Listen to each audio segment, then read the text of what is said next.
L'INSEE, le baromètre de la croissance française. Dans ces couloirs interminables, le département des comptes nationaux. C'est dans ces bureaux que travaillent une soixantaine de statisticiens. Ils fabriquent les chiffres de l'économie.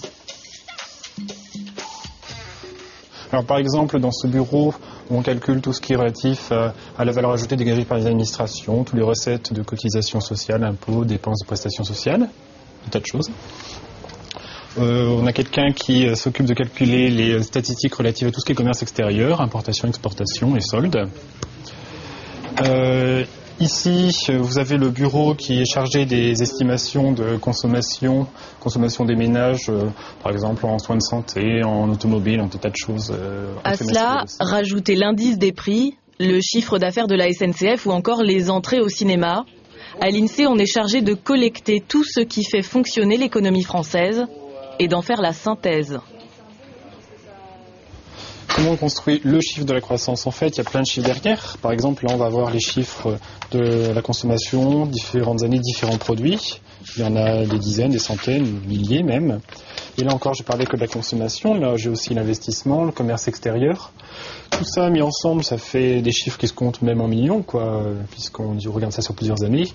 Et avec ces chiffres qui se comptent en millions, il faut les mettre tous ensemble. On a des programmes mathématiques qui font ça pour sortir le chiffre de la croissance, celui qu'on garde le plus en tête, qui est la croissance du produit intérieur brut de l'économie, c'est-à-dire l'ensemble de la richesse créée par l'économie.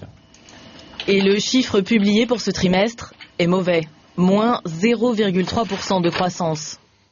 Mais il en va de l'économie comme de la météo. Ici, on fait aussi des prévisions pour l'avenir, et le climat ne va pas s'améliorer.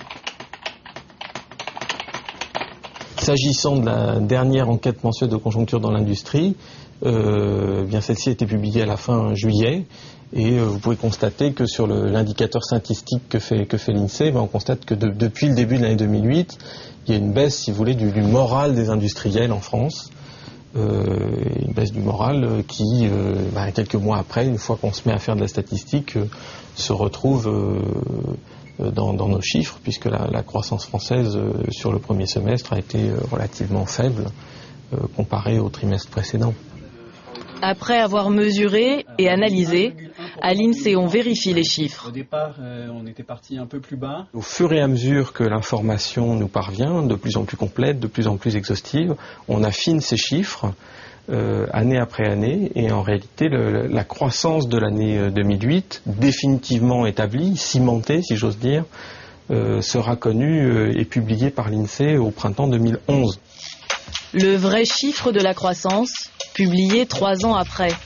Une démarche scientifique qui intéresse sûrement les statisticiens, mais qui est sans impact ni sur les marchés, ni sur la politique économique.